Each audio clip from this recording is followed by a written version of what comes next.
Greetings everyone, it's Kaz here, and today we are talking the Xbox Scorpio, the Project Scorpio, because finally we actually have specs for this device. Ever since the device was confirmed at E3 of last year, it's been a long time, a long ride for us speculating, seeing what's going on with this device, and we finally actually know what it's all about, at least to a certain degree. So we knew about this for the last number of days. Digital Foundry, of course, revealed the specs today as I'm recording this video, and it's really exciting news. Now, I actually am not a tech guy, surprise, surprise, in any way, shape or form. I have absolutely, for the most part, almost no idea about what the hell any of these specs actually mean. But the IGN article does sum it up pretty well in terms of what all this power means. So let's take a look at these specs and then discuss what's going on with them, how powerful is this machine, and what kind of effect can it have on our industry today. So the specifications that were revealed by Digital Foundry state that the Xbox One Scorpio, which by the way, I'm actually kind of annoyed we didn't get a name reveal for it. I think that would have been pretty cool, but I digress. Its CPU is an 8 custom x86 cores, GPU 6 teraflops, its RAM is 12GB GDDR5, its memory bandwidth is 326GB per second, it has vapor chamber cooling, and it also has a 1TB hard drive. Wow, I really struggled saying that, but as I said, the IGN article does sum it up really well for those who are really dumb like me and don't understand any of the teraflops and the way they flop and stuff. I don't understand in any way. So, the IGN article states that the CPU is 30% faster than the Xbox One's equivalent, and the GPU is 4.6 times more powerful, and the fact that the RAM and hard drive speeds are also improved as well. This apparently means that 4K resolutions should be easily achieved and maintained, which is obviously pretty good news. So that was kind of the outline of the specifications for this Project Scorpio. It is pretty interesting. Of course, we will have to wait until E3 for even more details. At that stage, we will of course receive, I assume, the name of the console, its official name, and of course, at the same time, its release date, its price, things along those lines. But this news actually is really interesting for someone like me, even though I don't understand tech at all, because it allows us to create a point of comparison for what this will be like next to the PS4 Pro, and it really gives us a somewhat of a measuring stick to be able to see whether or not this console truly is this quantum leap, which will allow us to answer exactly what this console is trying to be. I've covered in the past a news story that this console is a true next-gen machine. Many people were thinking that this console is going to be Microsoft's kind of, I guess, throwing in the white towel, their surrender for this generation, because of course they've lost this generation clearly to Sony and the PlayStation 4.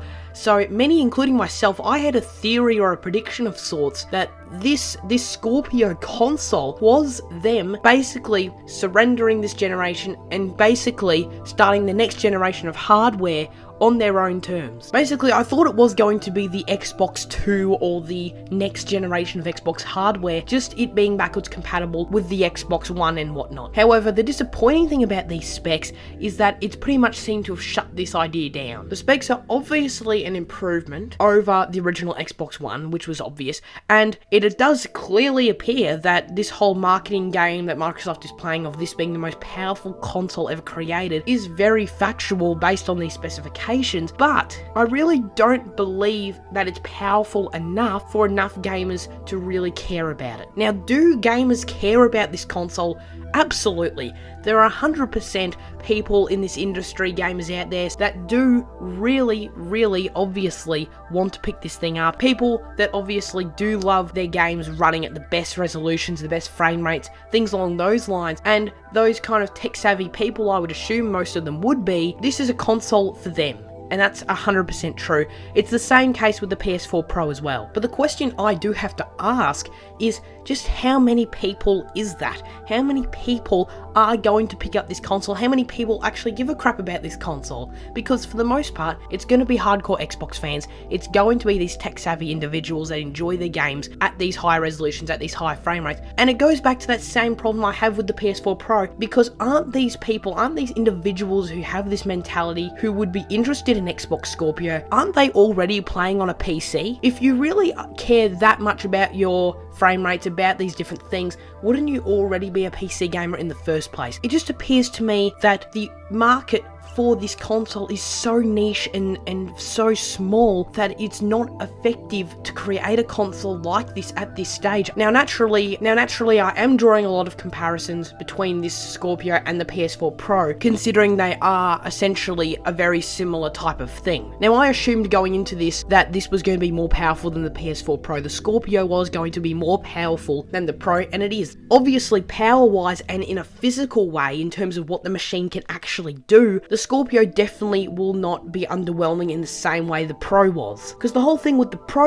is that it improved frame rates, kind of. It did 4K gaming if you had a 4K TV, which, newsflash, not many people have a 4K TV. So that console was very underwhelming in that sense. A similar situation may occur in terms of the Scorpio being underwhelming like the Pro, not in terms of power, but in terms of marketing and sales. It does all depend on that marketing. How are Microsoft going to market this machine to the wider gaming community? Why are casual gamers going to care about this thing? I certainly would not call myself a casual gamer, and I do not give two craps about this thing, so how are they going to make me care? I don't see any way how they can target this to me and tell me why I need a Scorpio, because quite frankly I do not give two craps what frame rate my game is running at, if it's 30 or 60 or if I've got 1080 pixels or 4000 pixels. I honestly do not care at all. The PS4 Pro conference that launched the Pro was god awful. It was bad. If Microsoft do anything similar with Scorpio, then they're not going to have a nice situation on their hands. Now obviously Microsoft will definitely learn, and I'm sure they definitely did learn from what Sony did with the PS4 Pro. They got to just sit back, they got to relax, grab some popcorn and just watch Sony completely botch their conference.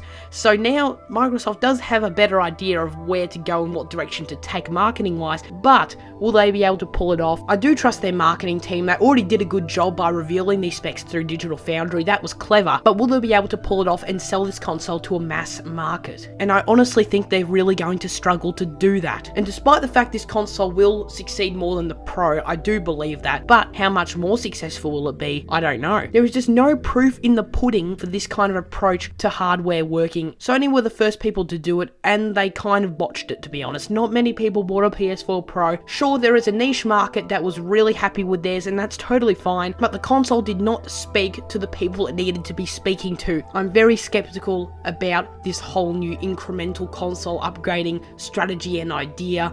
I just don't know if it's going to go nearly as well as the console manufacturers think it will. It's either a horrible idea, or it actually may be a bit ahead of its time, and that maybe these things would have been more successful in 5 or 10 years. But they were just my thoughts on the Xbox Scorpio specs and whether or not it will succeed in our industry.